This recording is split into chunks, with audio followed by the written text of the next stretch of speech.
Sometimes the workers from the generator factory in Shanghai organize a kind of celebration for themselves and their children. The main attraction is a foot race through the factory grounds.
Before the Cultural Revolution, we all had time cards.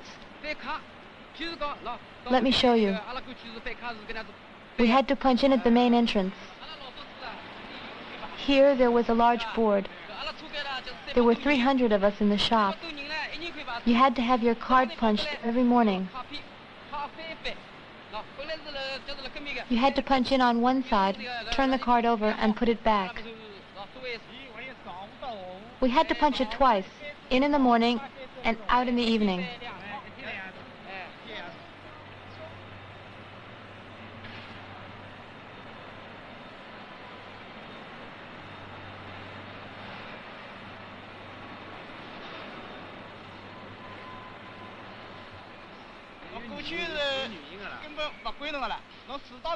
Any lateness was penalized. If it happened more than once, you would lose your bonus, or your salary would be lowered. Everything was put in terms of money.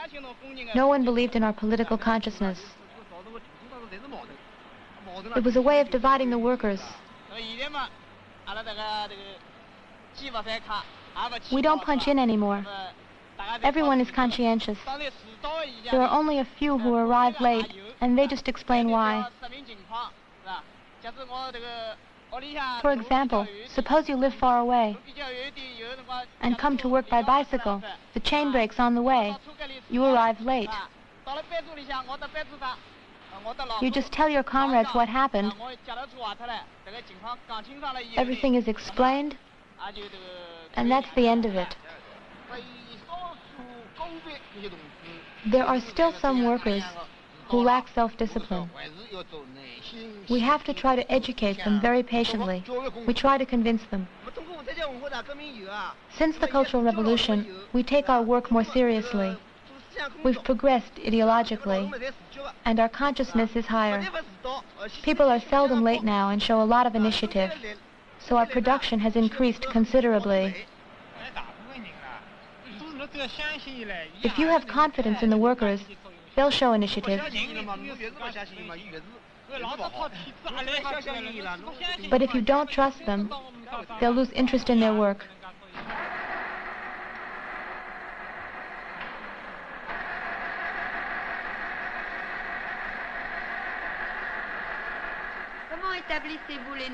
How do you establish production standards? We used to use a stopwatch like this to calculate the time needed to make each part. We thought this was a scientific method. For example, if you started working on a part, I'd take out my stopwatch and start it, then put it back in my pocket. Later on, I'd check the watch to see how much work time it took to finish. I'd verify the actual work time. We've done away with these methods. The production schedule used to be decided by a small minority. Now the workers set it up themselves. They have a higher level of consciousness. The new standards are set by a 3-in-1 group of cadres, workers, and technicians. The group sets up the new standards, paying special attention to the workers' initiative. Now we use 3-in-1 groups of cadres, technicians, and workers who meet to discuss the standards. Before, there were jobs we couldn't finish on time. Now, with our new standards, our production has increased. Take, for example, the 125,000 kilowatt pump. Before, it took 15 days to make one. Now, it only takes 3 days. That's it.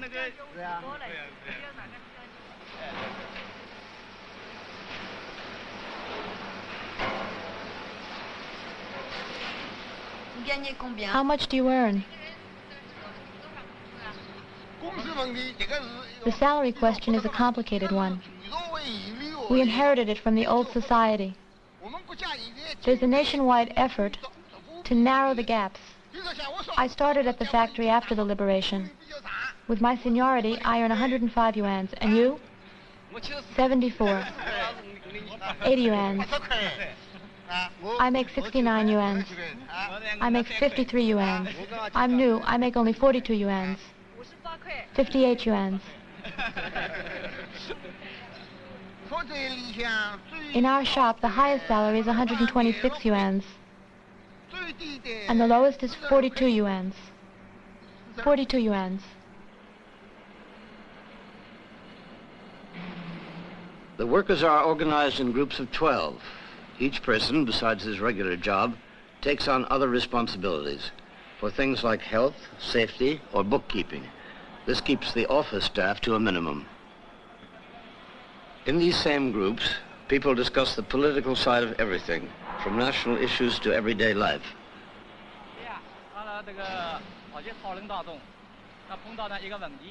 I think the question is, Should factories use the bonus system at this stage?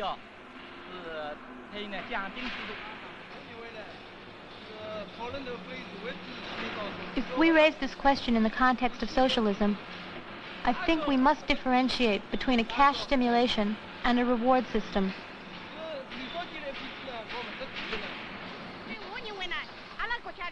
I think the reward system is really necessary. We must not confuse it with the system of cash stimulation advocated by Liu Shaoqi. The reward system only benefits those who really deserve it.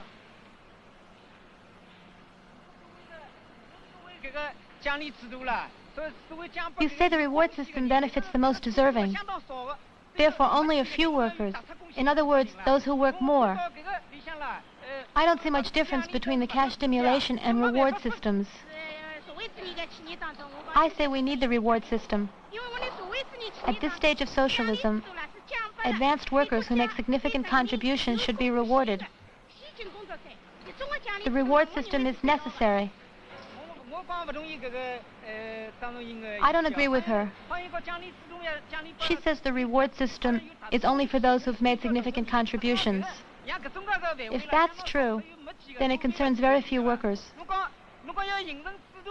If we have to establish a system, let's not create one for just a few. Xiaozhou says there is a difference between the reward and the cash stimulation systems. I say they're the same. Why? Because the reward system will never liberate our productive energies. Only the revolution can. It has nothing to do with Liu Shaoqi's cash stimulation. I think some material incentives are still needed. In the socialist system, we distribute in proportion to work.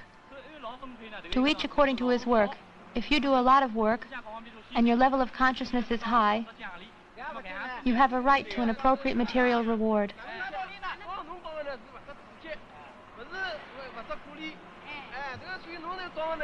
You think we're talking about cash stimulation. You're confused.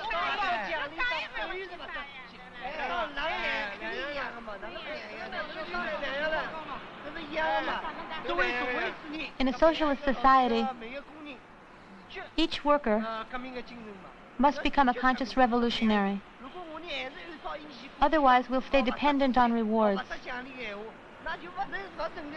and lose our revolutionary consciousness.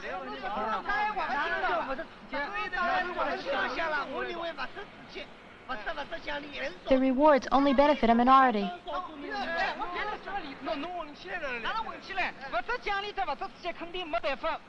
I maintain there's no difference. You say that it encourages the more advanced workers and stimulates the slower ones. I'm all for giving bonuses to the advanced workers, but do you think a hero like Lei Feng needed a reward? In giving them bonuses, you're actually belittling them.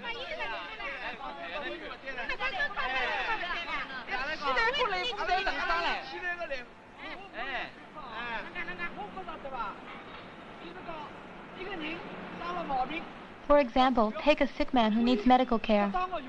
He may need a little opium.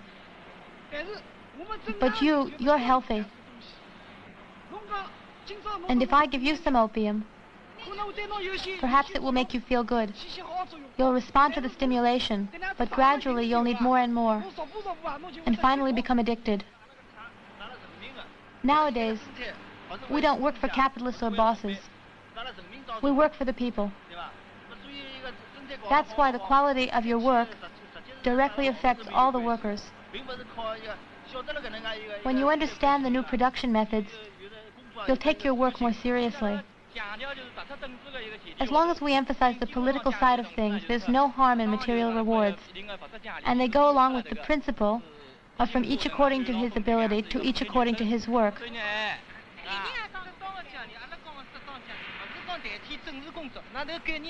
We've been talking about a reasonable system of rewards, but we're not neglecting political work. Reasonable rewards doesn't mean stopping political work. But there's a contradiction. Either we raise the level of consciousness or we give out rewards. The two things are contradictory. It's obvious.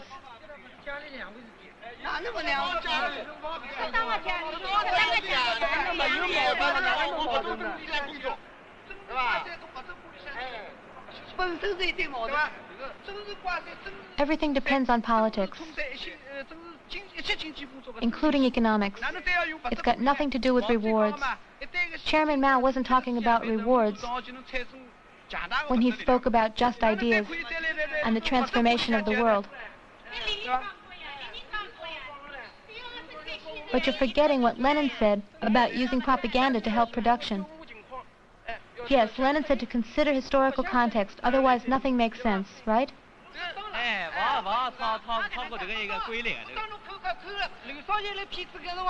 But the Liu Shaoqi group also talked about reasonable rewards. So they gave out bonuses. And then what happened?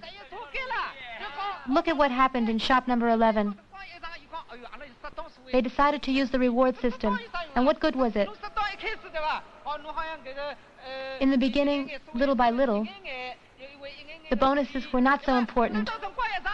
But little by little, they weren't enough. And in the end, everyone wanted bonuses. Bonuses for everyone with no exception.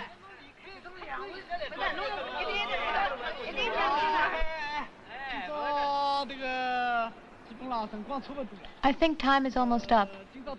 The discussion has been very interesting and lively. It really shows us that everyone has his own idea on the reward system. To summarize, there are two opinions. Some say we need a reward system to develop productive forces at a certain stage in the history of socialism. Others think these rewards do more harm than good, and that they encourage the notion of private property against the interests of the working class. These 2 points of view have not been resolved. We're out of time now. We can continue the discussion next time, all right?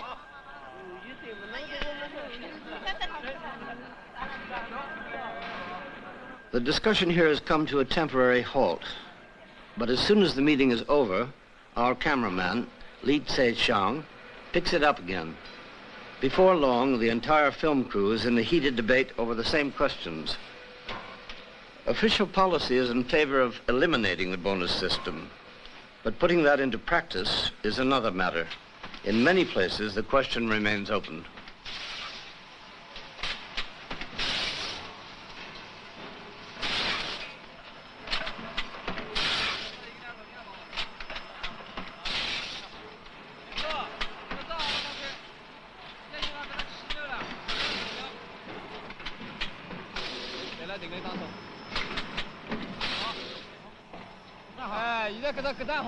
They're all right. The discs can come up now. They can be attached.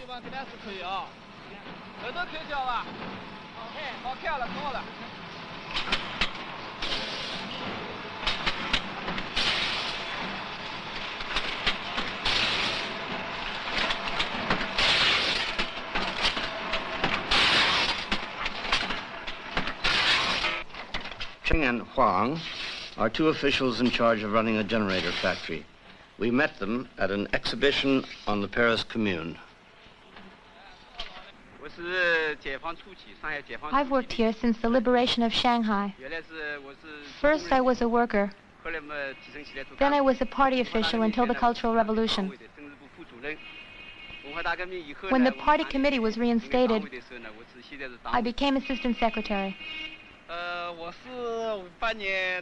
I've been here since the Great Leap Forward in '58. I was a quality controller in the casting section. I was an ordinary worker up until the Cultural Revolution. Then I took part in the revolt. Afterwards, I was elected to the Revolutionary Committee as a provisional member. Now I'm a permanent one, and I'm also on the party committee. A factory must be run by everyone together, and not by a few officials. The workers help run the entire factory, from general administration down to each workshop and group. They also take part in the leadership of the revolutionary committees and of the party committee. The workers actually run the factory themselves and make all the important decisions. At the beginning of the first 5-year plan, everything was completely centralized. We lacked experience. We were still using the Soviet system with one leader in charge. In the factory, there was one manager and one foreman in each shop. This kept the party on the sidelines and gave the power to a few individuals. The Central Committee and Chairman Mao noticed this, and things started to change during the second 5-year plan. Absolute ultra-democracy started during the Cultural Revolution. After our return to power and before the Revolutionary Committee was set up, at that time, the tendency toward ultra-democracy emerged in many areas. Before making any decisions, the party committee must consult the workers. We listen and we discuss. Whenever our opinions conflict, we ask the workers for advice. This way, the management staff and the workers can always come to an agreement. The factory used to be controlled by a national office. Now it's under city administration. It's administered by the Shanghai Bureau of Mechanical Industry. Our production is part of a state plan. The state includes our quality standards and our annual output in its plan.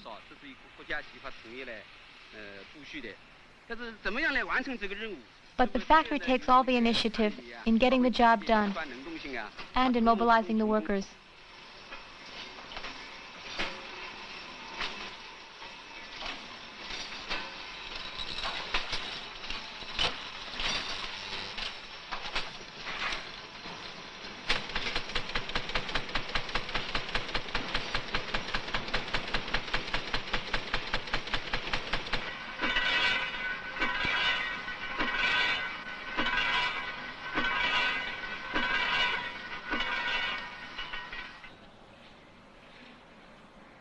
Before deciding to film the generator factory, we visited a steel mill, a tractor factory, a shipyard, and a watch factory. In all, 14 factories.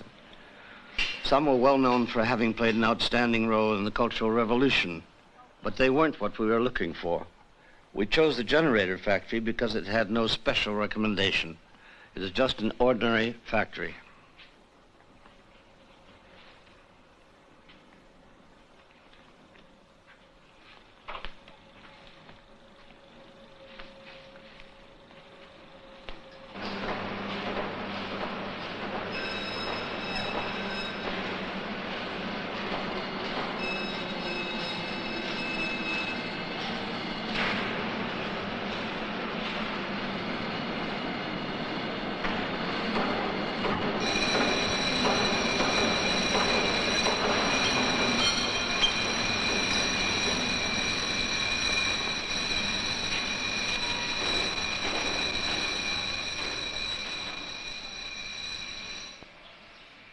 Twice a day, at 10 in the morning and at 4 in the afternoon, the factory comes to a halt for 20 minutes.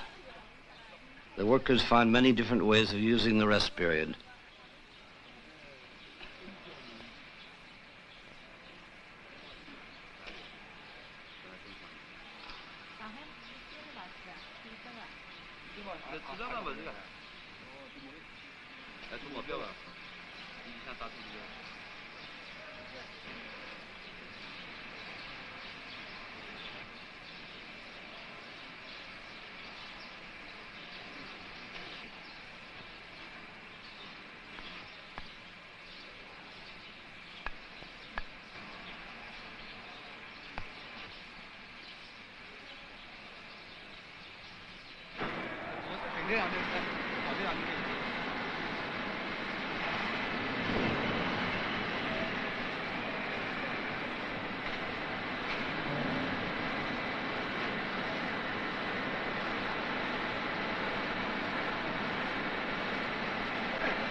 The factory has its own medical center, and each workshop has a first aid station. The doctors not only take care of on-the-job injuries, but also the general health needs of the workers and their families. One day a week, doctors and nurses work at the machines.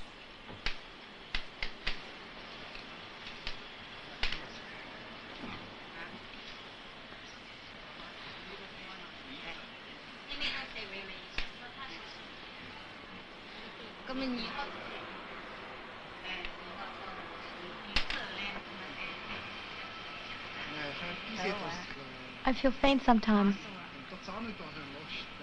and I have a hard time waking up in the morning. Do you feel dizzy? I feel weak, no appetite.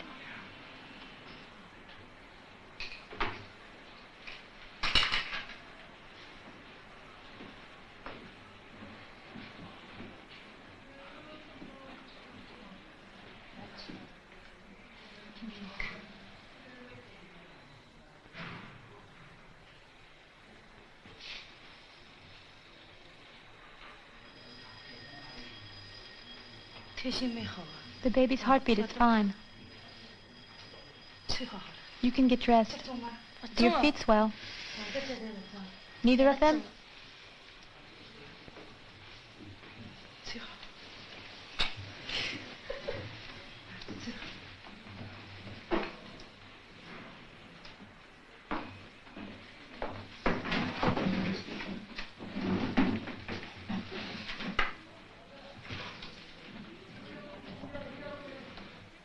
How old are you?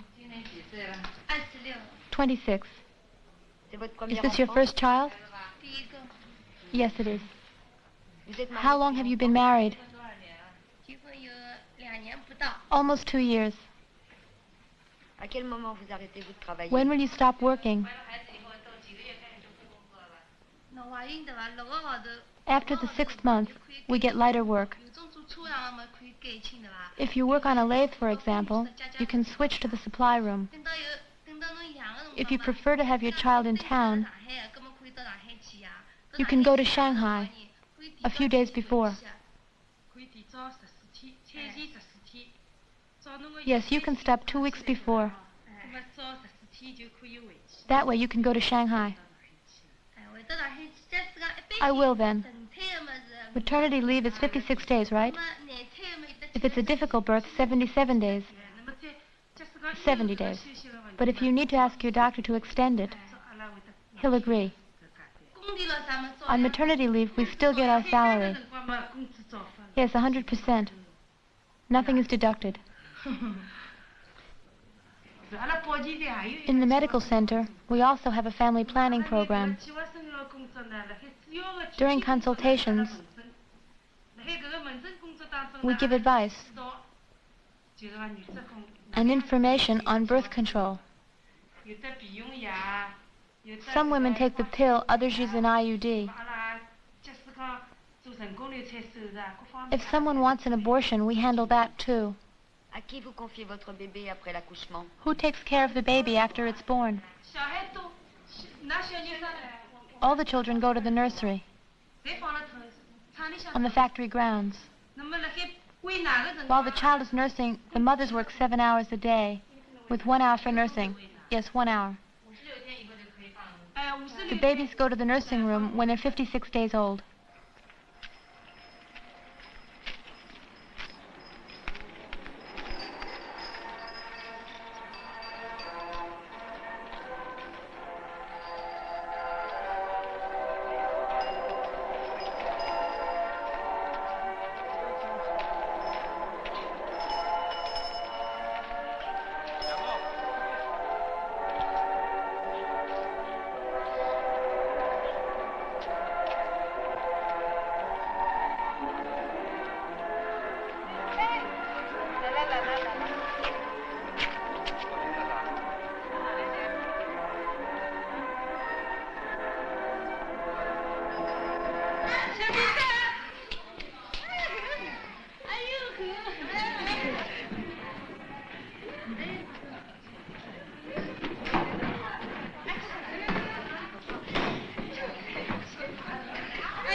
You were naughty. Now you're nice.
Do you work here?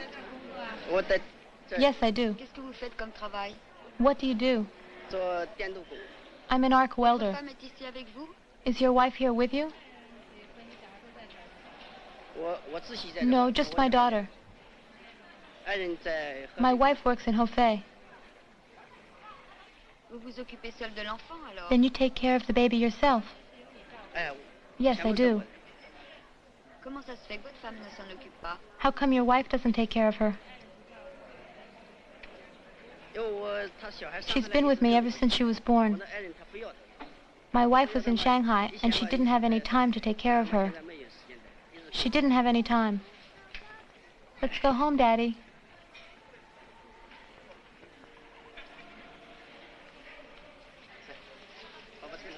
Daddy's going to take you somewhere. We'll go home. But don't you want to go watch the people fishing?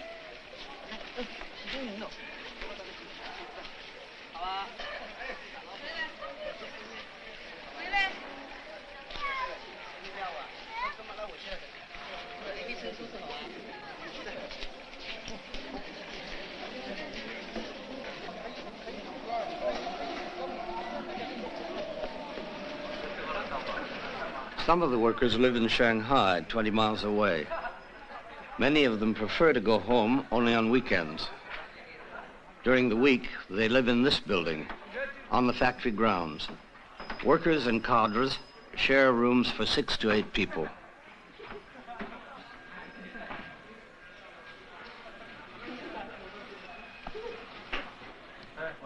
Ah, you're back. I'm tired. Was it long? I'm ready for a shower.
Work starts here at 7:30 in the morning and ends at 5 in the afternoon.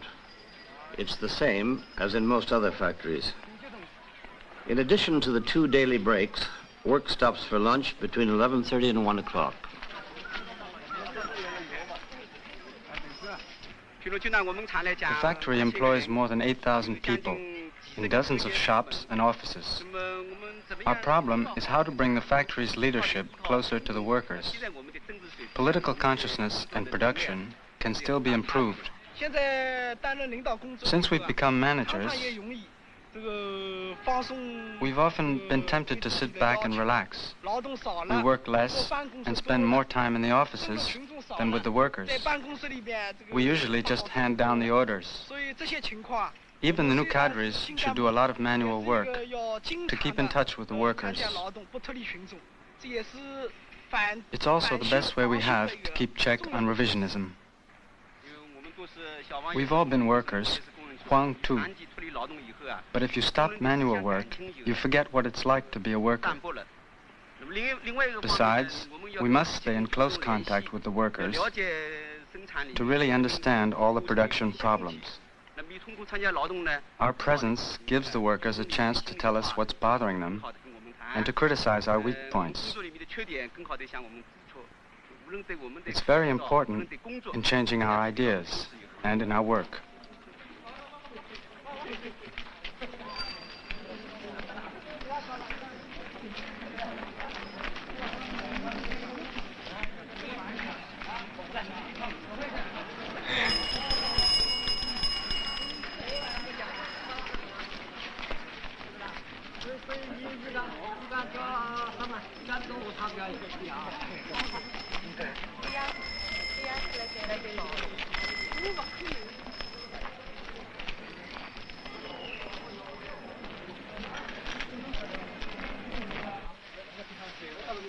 When someone wants to make a criticism, he just takes a brush and some ink, writes it out on a piece of paper, posts it up on the wall, and signs it. These wall posters are called dazibaos. This traditional form of expression played such an important role in the Cultural Revolution that the right to post dazibaos was included in the new constitution.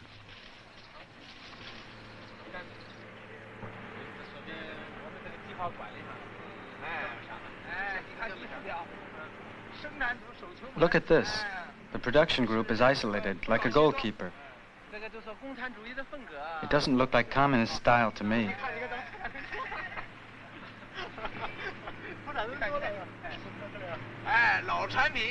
They say production looks like a bunch of noodles.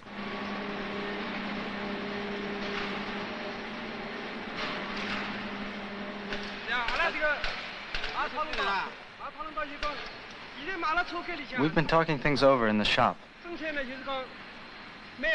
We don't think the managers come down to the shops enough to see about production.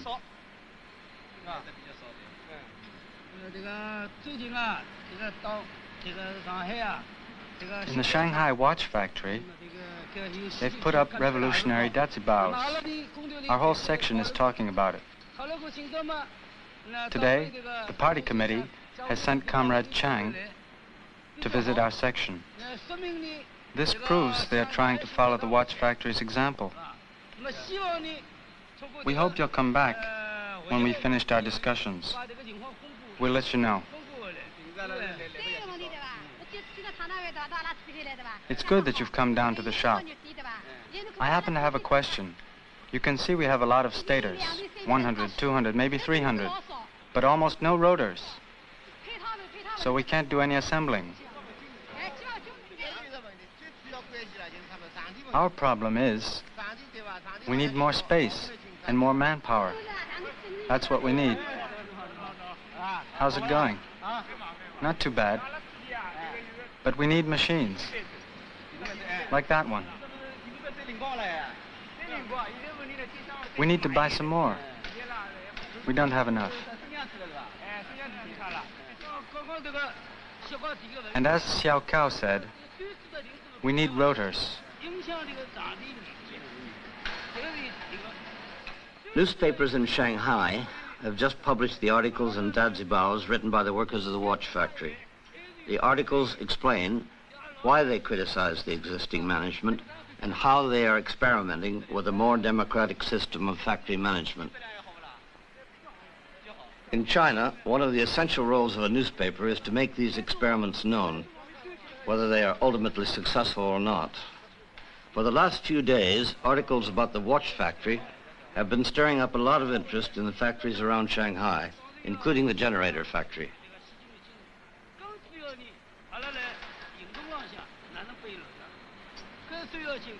We've been having discussions here in the assembly shop. All the groups have talked things over. Everybody agrees.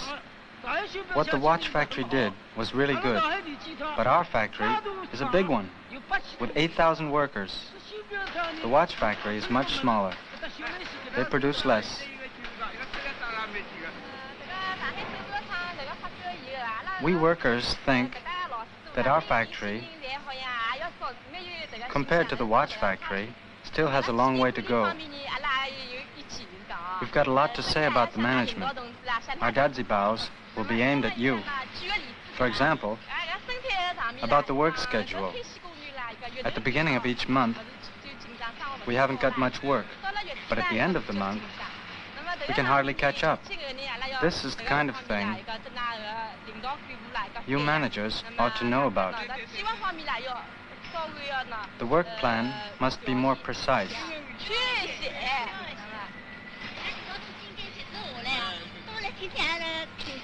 You have to come to the shop more often, or our suggestions will be useless. If you don't, you'll get our dazibaos. You must keep on warning us about things. That's all well and good, but we want some action.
We've heard that one of the shops is making parts that they don't need, but the management keeps on ordering.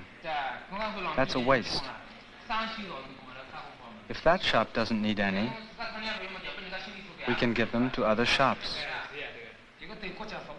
It's a case of irresponsibility. The management should be told to send them where they're needed and not where they're useless. We must meet our responsibilities and speak out. The watch factory is well ahead of us.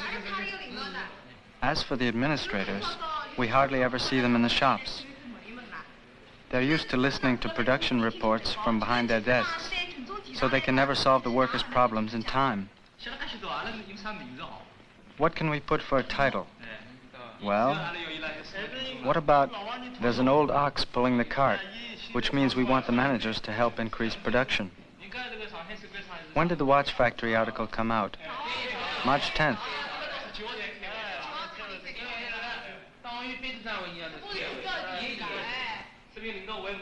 That proves the management is much too slow and are not determined.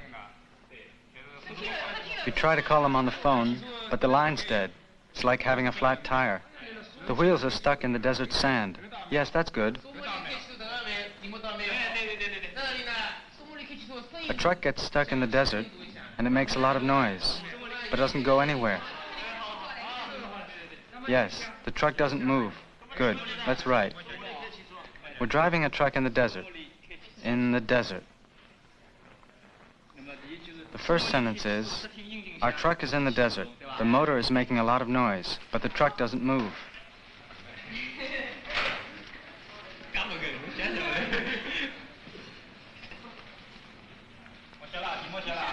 I'll start writing. Write big.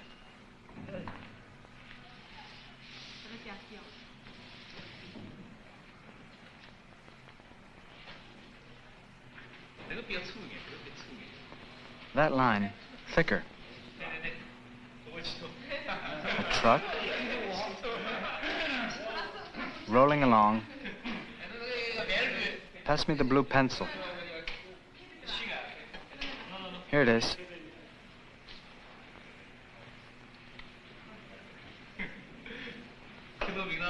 Just like in school. Draw the sand underneath.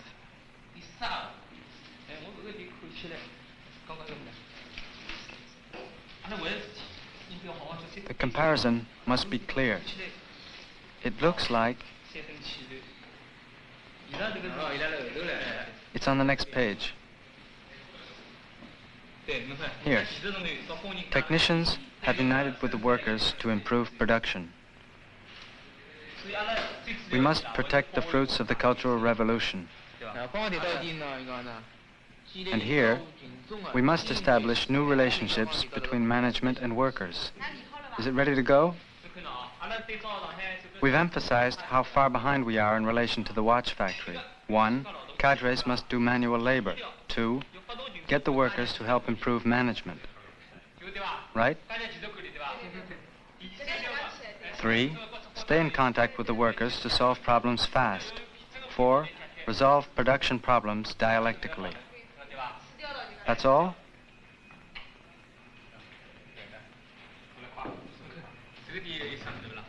Nothing else? No, that's everything.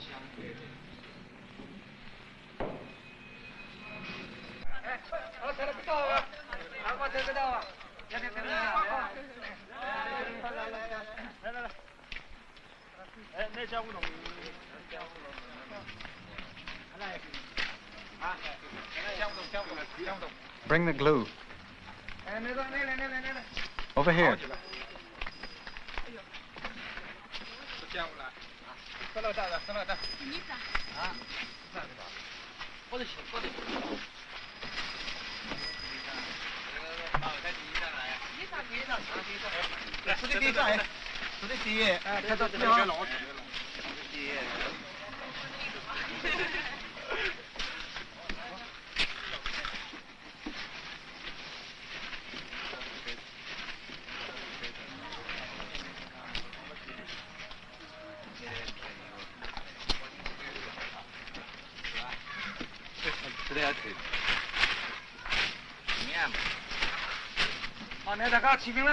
Do you want to sign?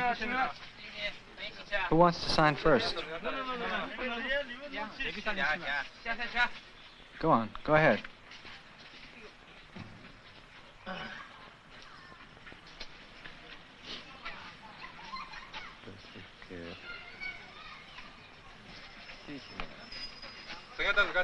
What about you, Chen Yaote? Sign for all of us.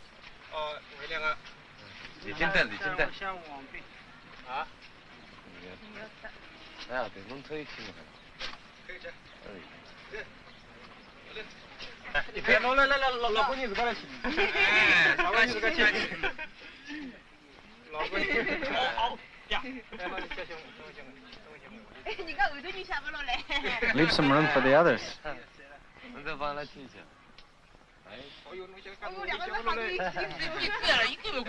Your writing's too big.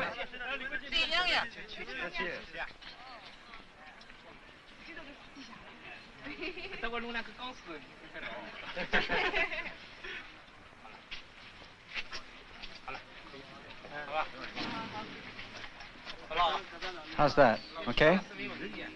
You just have to be clear about things.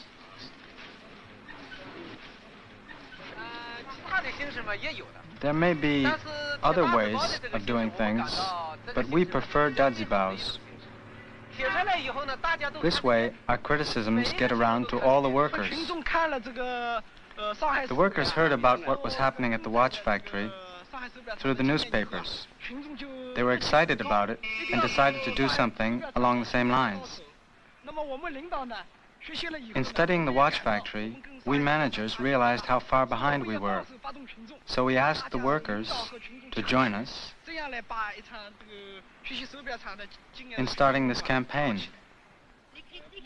Had the criticisms made in the dajibaos already been brought to your attention in some other way? Yes, some of them, right?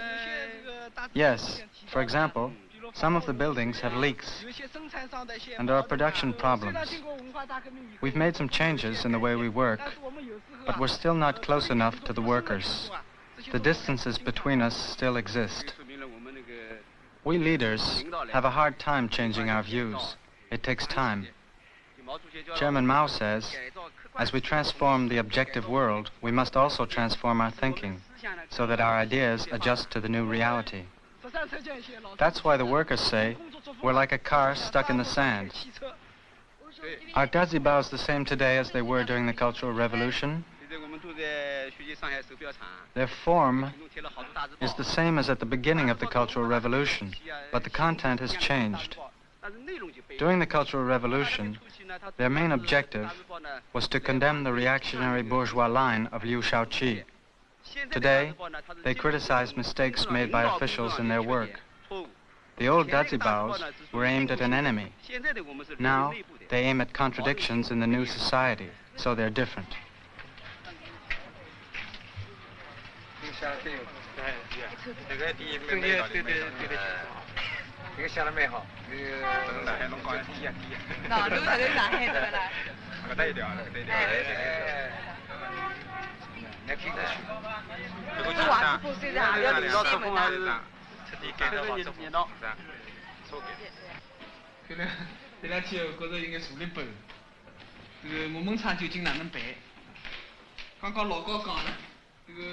The members of the party committee who are responsible for general management have been forced to take some action. This is the first directors' meeting since the beginning of the movement. It's no use pretending that running a factory is an easy job. If you want my opinion, the first thing we have to do is work out our political position. I think the workers are unsatisfied with the way we work. They think our administrative methods are too sloppy. Too many problems are neglected. For example, the workers in shop number 1, this year, their work has increased enormously, almost doubled, but they're still in the same building. It's much too small for the work they're doing. That's the kind of problem we should get to quicker. Today, the workers of shop number 3 had a lot to say about their tools. There's no one to repair them. They're in poor condition. Some that should measure 10 millimeters now only measure 6. We must admit that it's mainly a question of our political line. We can't just deal with isolated problems. I'd like to know what we can do here in our factory. It's obvious that our political line is one problem, but we must be more precise. For the moment, we are only making general observations. It's true that we can improve our work style by getting closer to the workers, but that's just one aspect.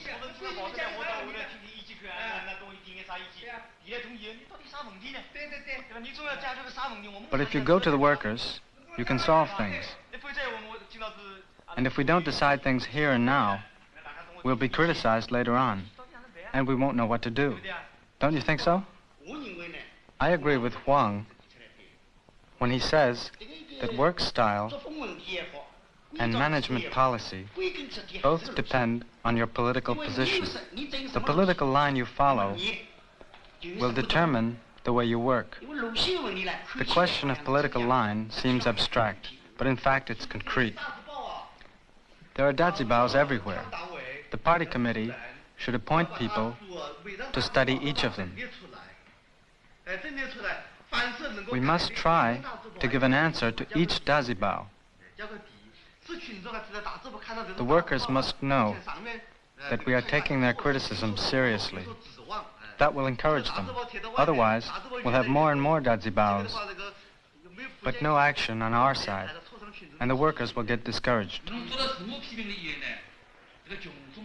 Our self-criticism will encourage the workers to bring all the problems to light.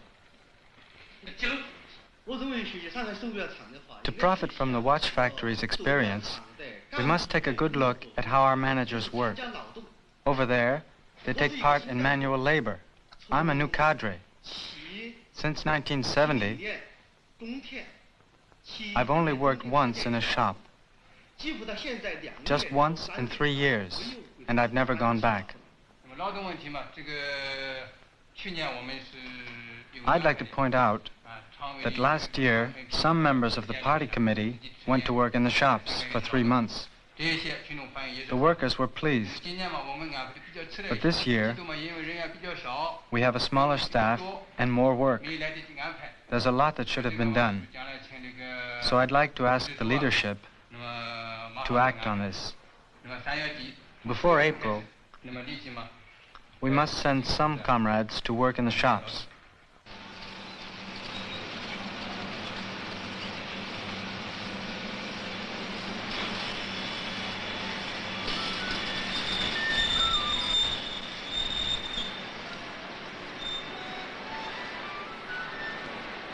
Today the machines have been turned off, but it's not one of the regular breaks, and it's not because the workday is over. A group of workers from one of the shops is putting on a play. They are acting out the story of how they build a huge 125,000 kilowatt generator.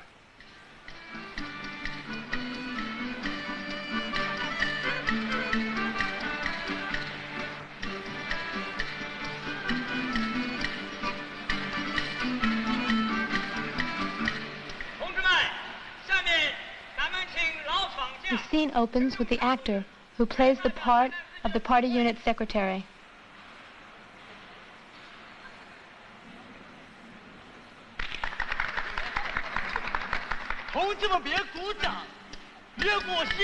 He is acting the part of an old, experienced worker. We who know nothing, he says, like a deaf mute learning to speak, have decided to take on the task of building the generator. 旧社会的穷工人今日把家当，这白天的劲头没用完，晚上接着忙。他决心改造发电机，打破洋框框。老班党、老厂匠带头把关厂，创造上水内人为毛主席争光。有个工程师，他名叫杨重阳，出洋流过血，还经过洋学堂。 听说炸药搞创造，他赶忙来阻挡。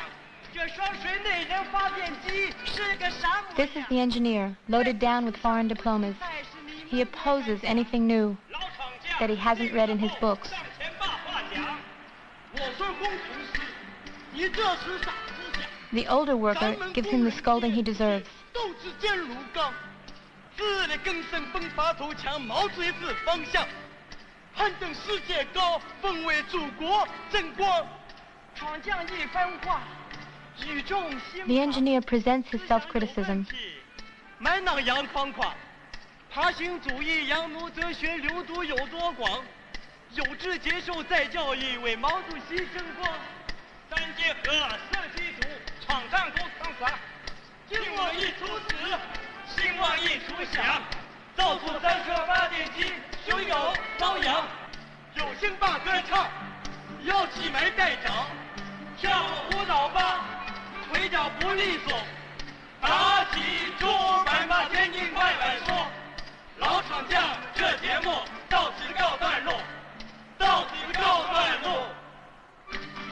Thank you.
The truck drivers are now going to sing about their meeting with Chairman Mao.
The older workers have made me their spokesman. So if you'll listen, I'm here to tell you what they think. It's about the management. As we've already said, it's as if they were driving a truck in the desert. We hope they'll change their work style and do a better job. I have something to say. Our shop is involved too. The management says it appreciates our initiative. But look what happens in reality. We planned some projects a while ago. The workers were enthusiastic. We wanted technological innovations, and we were ready to act. But the administration wasn't interested. As a result, after all our hard work, nothing happened. The management only sends its technicians to the shops when production slows down. Then they blame the workers for everything. Sometimes I wonder if the Inspection Bureau really exists. We've heard about it, but it never solves anything. What about the function of the inspectors and the verification systems? These questions must be answered. They determine the quality and the quantity of our production. Last week there was a film showing. Some people were able to get good seats, while the others stood in line for nothing. That's how we discovered some people were getting special treatment. Some comrades came from the heating plant at Minhang to ask us when the water cooler would be finished. I wonder why we have an office staff, since they prefer to come to us directly. The watch factory was able to form a 3-in-1 group with its management. If it's not working here, it's our management's fault. It's up to the management to find a solution. The management must consult the workers and mobilize them. The electrical equipment companies of Wuxi, Suzhou, and Shanghai, and a theater group in Peking, have sent in some orders. And now they want to cancel the contracts. That's out of the question. Complain to the shipping department. We did. What do they say? They can't deliver. Why not? There's no way. But the trucks were free Saturday and Sunday. Maybe, but they said it's impossible. What can we do? The fact is, the project has been canceled. That's 240,000 yuan. A loss of 240,000 yuan. The value of several machines. This loss wasn't necessary. Do you realize what it means? It could have been avoided.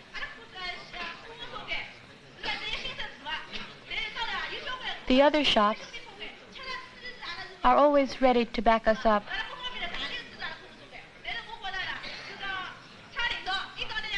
The management must take this into consideration and stand behind us too. And not just financially. The management is suggesting that the chemical section will be closed, moved to Shanghai.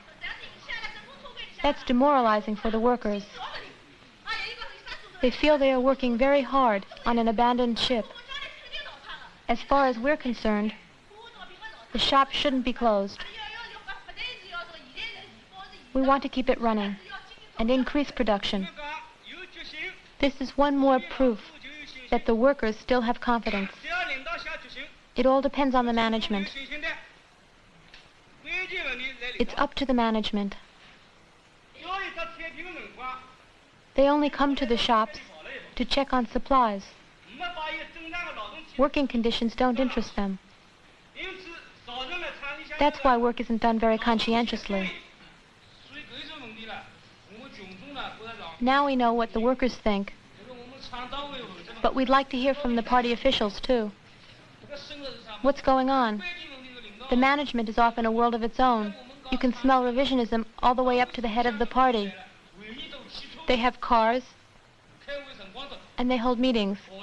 Lots of meetings, but no contact with the workers. What's so great about the administration building that some managers never leave it?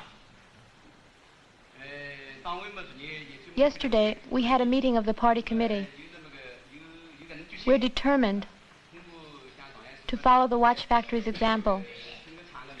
We must change our style of management, make some big changes.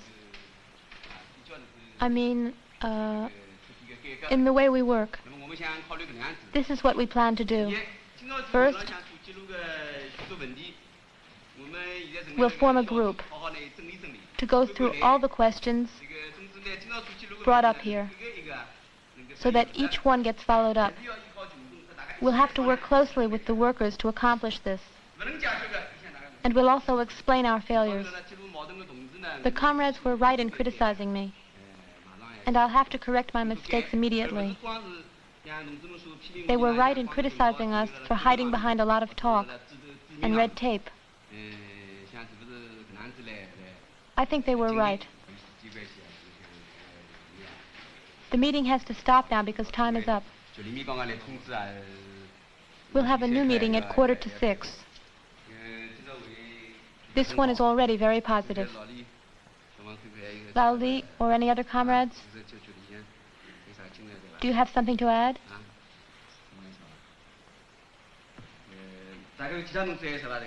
No other comrades have anything to say? Then the meeting's over. At 5:45, the meeting was resumed. When we left the factory a month and a half later, the meetings were still going on, and the space reserved for the dazibao had grown far too small. The movement lasted 3 months. It took 3 months for the workers to make all their criticisms, for the leaders to criticize themselves, and for the whole factory to get together and agree on how to reorganize production.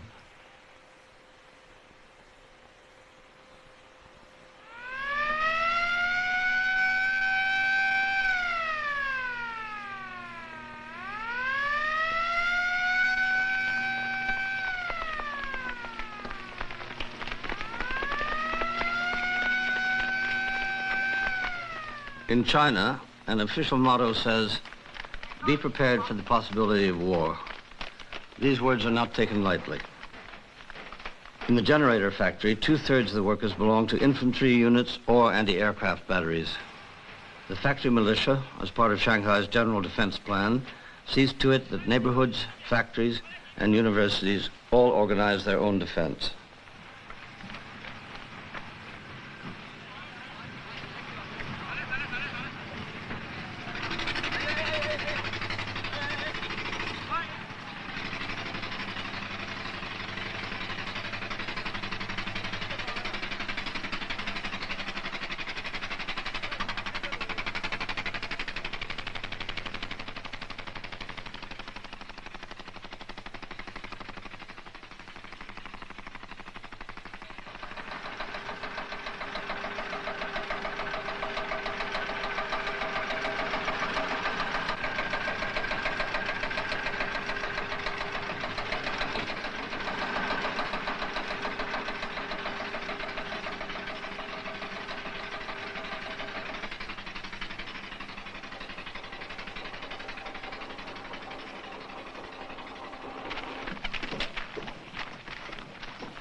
I am a worker. You are a peasant. He is a PLA man. These workers are having their 6th English lesson. We are workers. I am a worker. Sit down, please. All right. You listen, please. Lesson 6. Text. I am a worker. You are peasant. He is a PLA man. We all study two months workers every day. All right, stop, please. All right, comrades, read up to me. Let's read it again. Lesson 6. Lesson 6. Text. I am a worker. I am a worker. You are a peasant. You are peasant. He is a PLA man. He is a PLA man. We all study Chamberlain's works every day. We all study two months works every day. Lesson 6.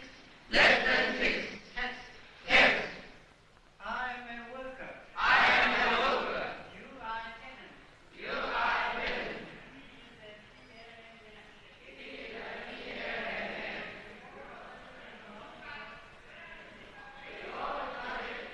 The factory has its own classrooms. Night courses are given at 7 in the evening after an early dinner. Nearly 2,000 workers attend them regularly.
In order to build socialism, and later on communism, you need material security. But what you need most is to develop a communist consciousness. If we don't study politics, Marx and Lenin, how can we raise people's political consciousness? Building socialism and communism would be impossible. So one of the important functions of the party in the factory is to organize political study classes for workers and cadres. One might think that this would slow down production, but in fact, it increases it. The study of Marxism and Leninism and the understanding of materialism enables the workers to put their ideas into practice. We don't have to rely on money or threats to motivate the workers. We count on Marxism-Leninism. That's the difference between capitalist factories and ours. It increases production rather than slowing it down.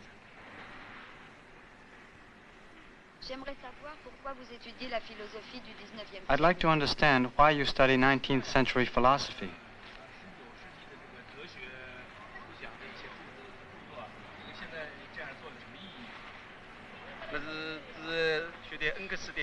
You mean the study of Engels' anti-Düring. The anti-Düring is one of the most important classical works of Marxism-Leninism. Although it was written in relation to a particular struggle between Marxism and opportunism in the 19th century, it's still valid. We study the anti-Düring today to help us understand the meaning of materialism and of idealism. An impulsive reaction is very similar to a false intuitive thought. What is an impulsive reaction? What does intuitive thought mean? In the third chapter, Engels concentrated on denouncing and condemning Düring's a priorism. Düring taught and defended a priorism, claiming that principles exist prior to objects. Düring maintains that thought is a framework. According to him, the unity of one's thought creates the unity of being.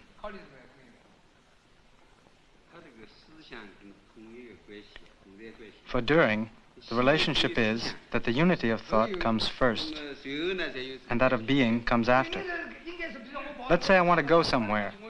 I have to take a certain route, but I have a false intuition. I go in the opposite direction. I never arrive. We always act according to our thoughts. That's how I see it. If not, we'd be acting blindly. How can that be denied?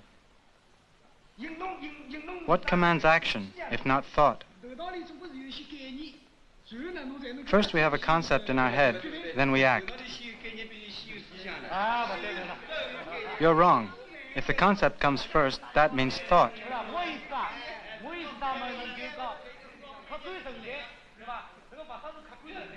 Matter exists objectively. It doesn't depend on man's will. It can never be created by will alone. Lao Li just said that he wanted to go east, but he went west because of a false intuitive thought. That's why he was wrong. And yet both east and west exist objectively. The problem is knowing if there are intuitive thoughts, not whether they are right or wrong. From a materialist point of view, we must not overemphasize intuitive thoughts. These thoughts may seem to jump to mind in a matter of seconds, as part of a process. But in reality, they are necessary conclusions. They are determined after long periods of practical experience, or after careful reflection. They are founded objectively, after a long accumulation. Form and reality always have foundations. That's the first point. The second is, as impostors like Liu Shaoxi claimed, that thought explains everything, that everything is decided and created by thought. They fell completely into idealistic a priorism. Let's take an example, the recent problem we had with the double cooling turbo generator. There were two different points of view. Take it apart and start all over again, which would have kept us from finishing on time, or not take it apart and install an insulator.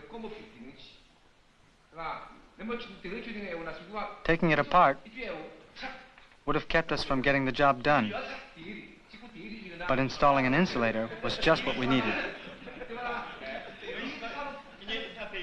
That proves that this intuitive thought was correct. But where does this thought come from? Where did it come from when the decision was made? Was it innate? Or did it spring right out of practical experience, from acquired knowledge? The question is, where did this thought come from? It's the result of accumulated experience. So it didn't just drop out of the sky. But intuitive thoughts do exist. If Lao Yu told us, take the rotor apart, wouldn't that be a sudden intuitive thought? Take it apart? If he told us to do it, we would. Because Lao Yu acts on the basis of his own experience. Otherwise, we wouldn't do it. That idea should be criticized. A sudden intuitive thought, in my opinion, is actually a concept. The question is, where does this concept come from? If we just take things literally, we can accept the concept of wrong or right intuitive thoughts. First they study in small groups. Then all the groups meet together in a general assembly to present and discuss their work.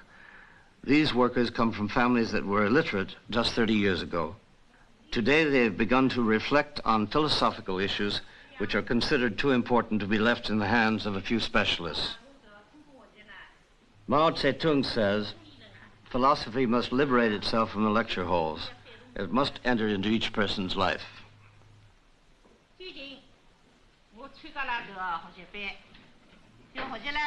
I took a course on Engels' brilliant work, The Anti-Düring.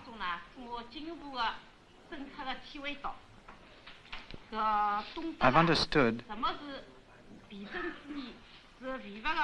the dialectical materialist theory on reflection, the concept of idealistic a priorism, metaphysics, and how to judge which political position is correct. We must criticize the absurd and reactionary ideas of impostors like Düring and Liu Shaoqi, their theories on eternal truths and absolute authority. We are Marxists and dialectical materialists. We believe that the idea of absolute authority is false. For many years, I've been active in the revolution. I'm familiar with revolutionary theory. Thanks to the Cultural Revolution, and thanks to the bitter struggle between the two political lines, I've learned that it's not enough to have working-class solidarity and a desire to work hard for the revolution. One must read Marx and Lenin to learn revolutionary theory. I had read a little, and I told myself it was enough, instead of really trying to understand. Then the companions of Liu Shaoqi advised us to take a shortcut in the studies of Marx and Lenin. So I stopped studying those works. They took advantage of our enthusiasm for Mao Zedong's works and invented fancy slogans like, Mao's thought is the ultimate in contemporary Marxism-Leninism, or one word of Chairman Mao's is worth 10,000 others. They disguised themselves as the true authorities on Mao's thought. They said, there are so many works by Marx and Lenin that they can't all be read. While claiming to take a shortcut, they tried to separate Mao Zedong's thought from Marxism-Leninism. Our party line warns us that during the socialist stage, we will still have classes, sharp class divisions, and the class struggle. In China, we still have some property owners, rich farmers, counter-revolutionaries, and criminals. They try to infiltrate and corrupt our society. In addition, we still have elements of the new bourgeoisie. That's why Chairman Mao has said that there will be a second, third, and fourth Cultural Revolution.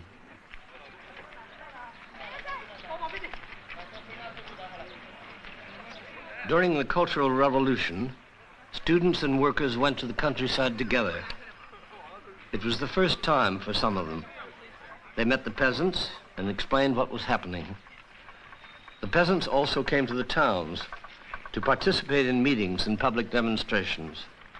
Today, many marches are organized between cities and rural communities. These marches are reminiscent of the famous Long March in China's history. They are good physical exercise, but what's more, they create a vital link between city and country, between the workers and the peasants.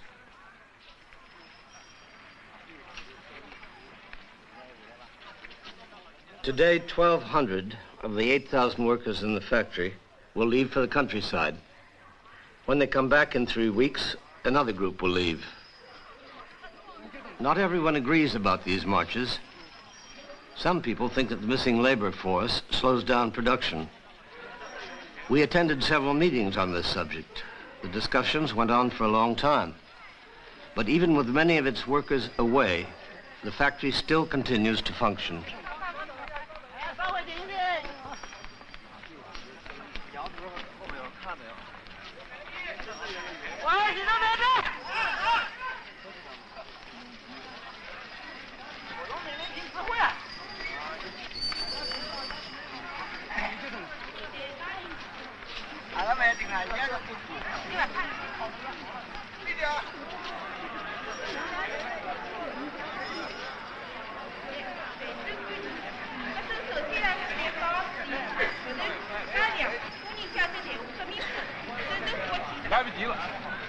老于啊，人民加油请的，发扬上海工人阶级广有作用，做到任劳任不劳，任劳任节，向参与工人和妇女同志号召。今天即将离开我们的生产岗位，非常深度亚英训练区。同志们，我们马上 Comrades, we're about to go. We know that those who remain in the factory will keep up production while we're gone. We'll be eager to hear from them. Don't worry. We will make this march a success. We'll do our best to show our appreciation to all those who've helped out. We'll see you when we get back.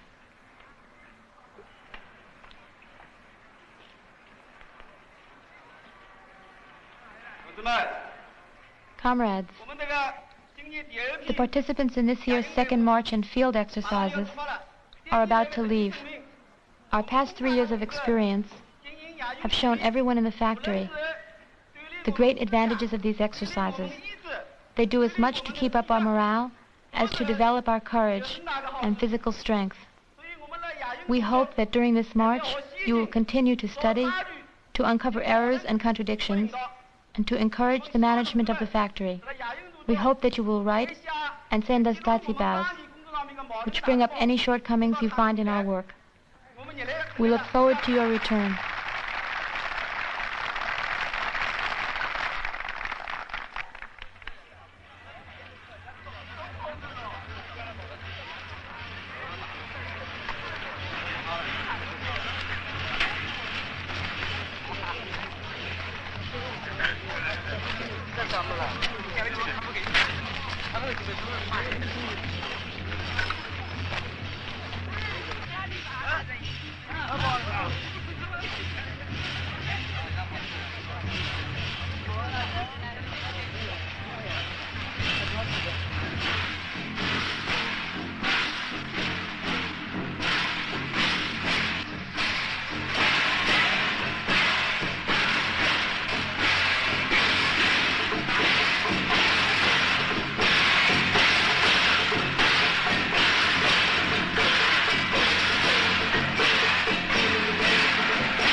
They'll walk 75 miles.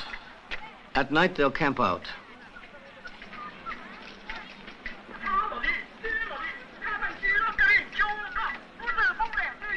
Storm and thunder of the 5 continents. Our vision is far-reaching.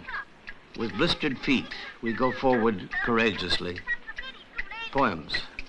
Their rhythm beaten out by bamboo clappers accompany the marchers.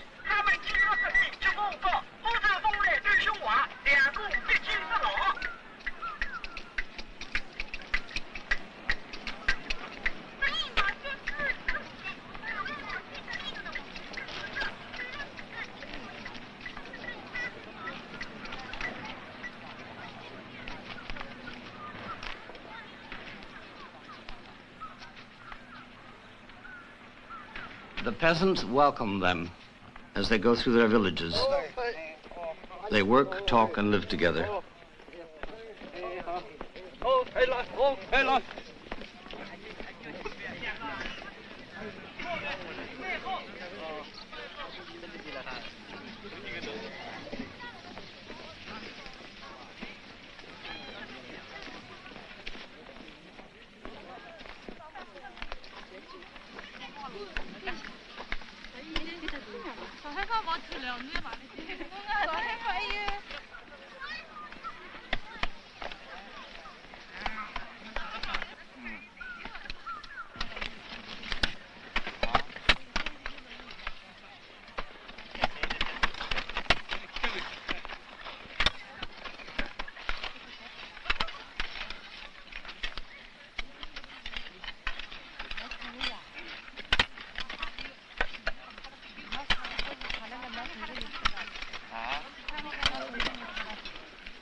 Our long march has given us the opportunity of staying here with the peasants and hearing about their way of life. We would like to ask some of the peasants to tell us the story of their families and their village. Could you please tell us a few things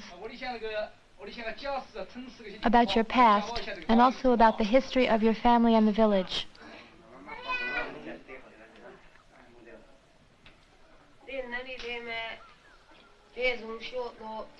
Well, since you want to know, I'll tell you how I suffered during my childhood. Nowadays, no one suffers like this anymore. I lost my father and mother when I was only 5 months old. I don't know their names, nor in which village I was born. I was 6 months old when they gave me away to a family who settled here. When I was 11, I chopped logs and gathered firewood. When I was 15, they married me off.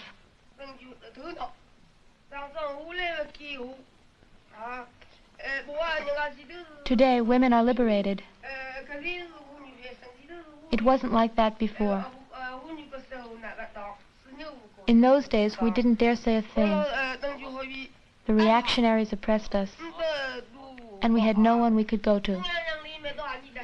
The Japanese invaded the area when I was 30. They burned the houses, took the men away, and raped the women. So we wandered around. We wandered, with no place to go. Today, thanks to Chairman Mao, we're happy. You, the workers, have come to the countryside to unite with us. Our country is one big family. A big family along with all the people in the world.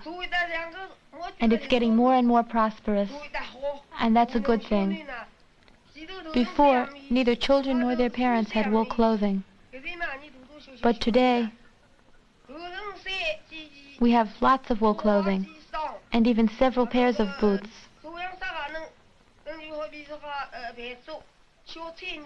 Since the liberation, we eat more and we eat better. We eat vegetables and meat. We eat noodles and soups, things we never had before. Today, under the leadership of Chairman Mao, there are tractors, bulldozers, hydraulic pumps, harvesters, and threshers.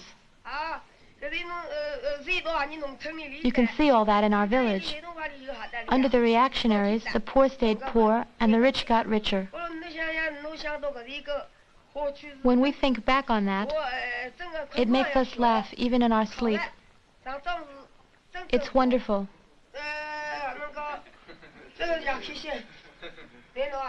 Look over there, little one. Turn around.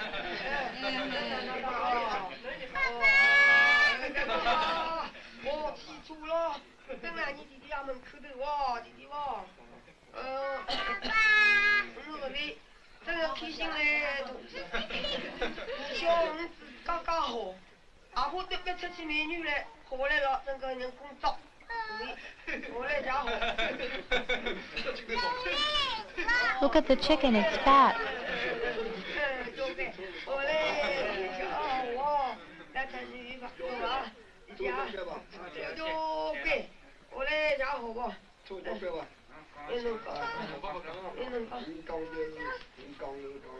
I want to tell about the past too. One day I went out for a walk with a 12-year-old boy, not far from here. The boy was only 12. When we came back, we saw a Kuomintang agent. Bang! The boy was shot through the ear. And bang! Another bullet grazed my cheek. I was 39 years old then, and now I'm 75. If it weren't for the liberation, I wouldn't be alive today. You see the difference between our past misery and the good life today. I would have been dead a long time ago. I have a lot more to say about all that we owe to the party.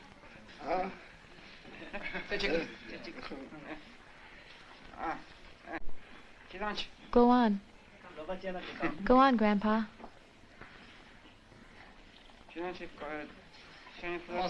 Tell us the rest of the story.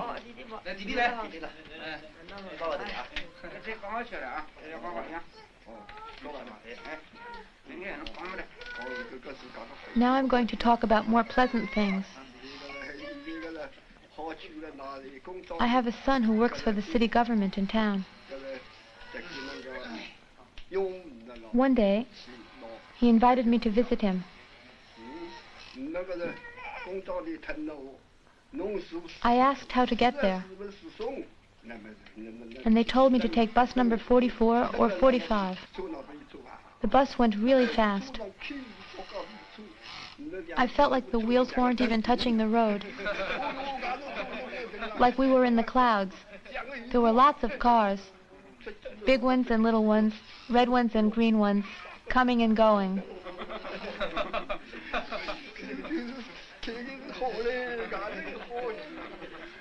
It was a fantastic sight.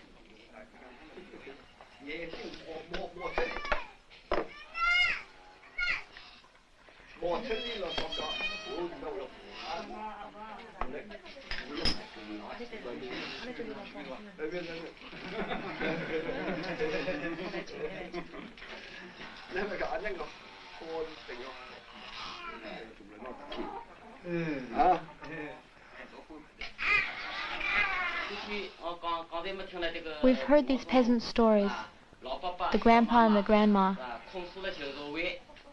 They compared the old life with the new one. They told us about their past suffering. As workers and peasants, we were both crushed.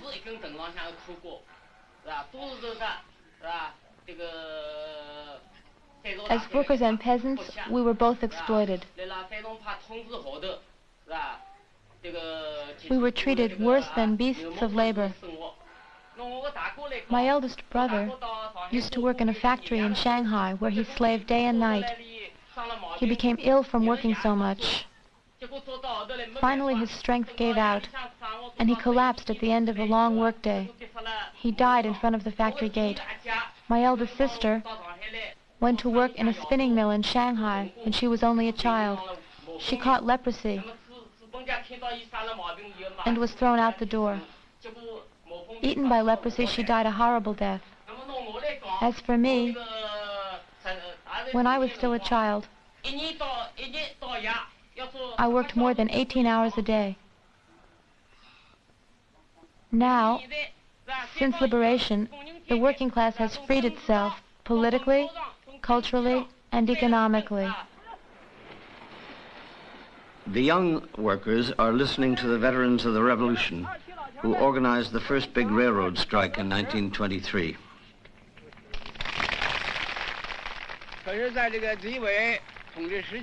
When the reactionaries were in power, Chinese workers had a miserable life. Workers from other countries could not imagine how much they suffered. In 1922, the railroad workers of Jiangxintian organized themselves.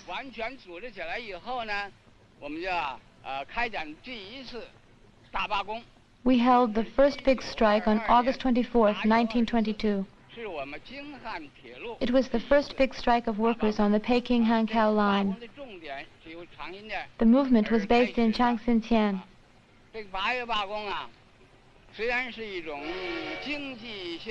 The main demands concerned wages, but it went way beyond that. For example, one of the issues was the firing of 5 workers. It was a bitter struggle. The workers lay down across the tracks and tore the guns away from the police with their bare hands. The strikers held their ground. Thou here was with them. Comrades, during the August strike, we stopped military trains.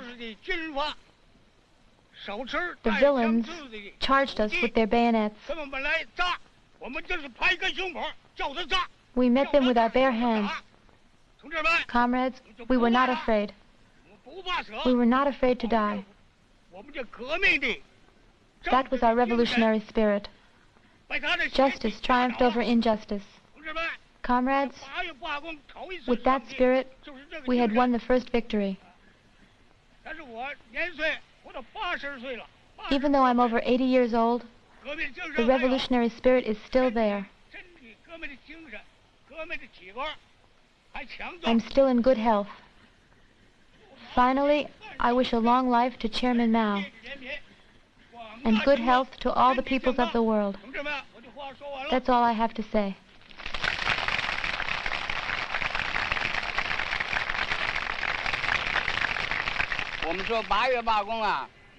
The August strike was a big success. The railway company had to accept our demands. All this was very good. But something unfortunate happened during the strike. What happened?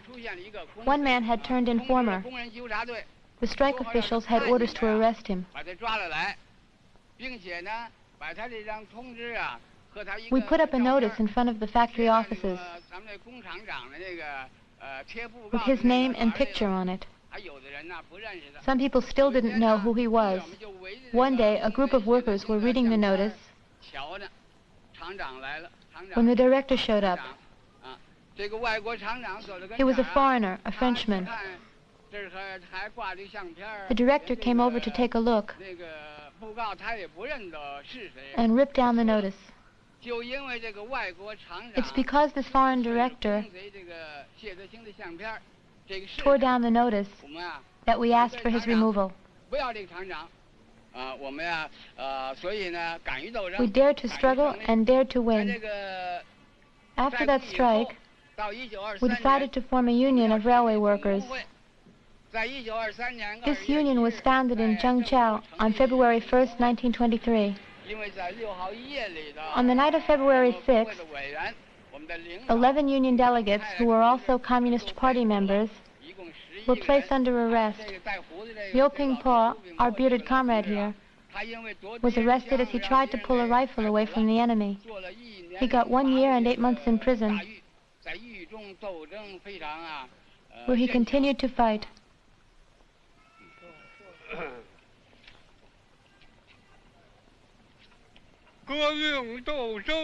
To fight in a revolution, you can't fear death. If you are afraid, you're not a revolutionary. I fought with a soldier. I grabbed his gun away.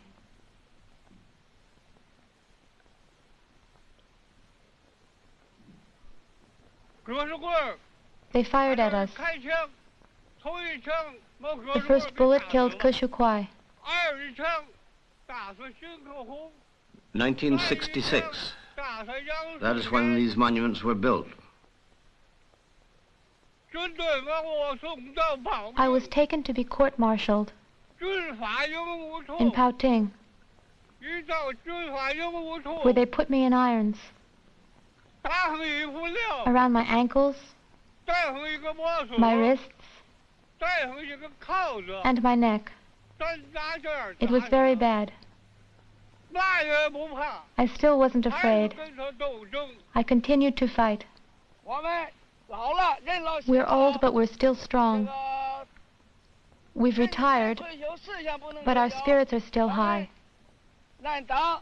We must continue the revolutionary work that has been set out for us by the party and Chairman Mao. We must carry on. You're young people in your 20s. You're the same age as the martyrs when they died. We must not forget the past. To forget the past is to betray it.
Shanghai is hosting an exhibit on the Paris Commune, an uprising of Parisian workers in 1871.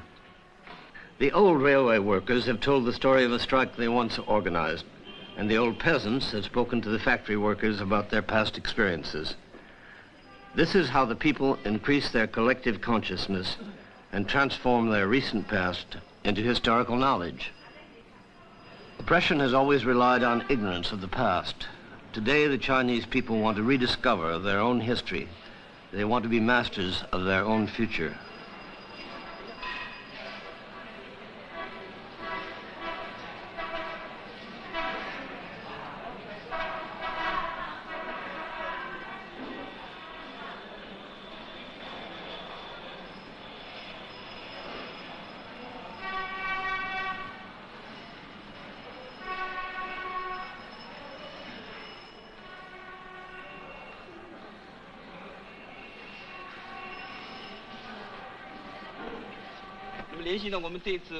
The Cultural Revolution has shown that the principles of the Paris Commune are still relevant. We must follow these principles to make our revolution a success. During the Cultural Revolution, the ties between the leaders and the people were strengthened. The same thing took place in the Paris Commune.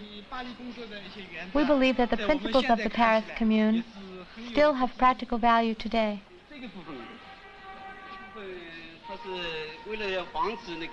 To avoid the creation of a privileged class, the Commune decided that the annual salary should not be more than 6,000 francs. This was to guarantee that all the workers and members of the Commune would remain equal. To run for office, candidates had to meet certain requirements.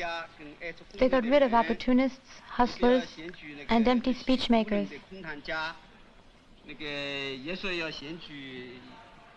They asked the electors to vote for those who were really ready to serve the people.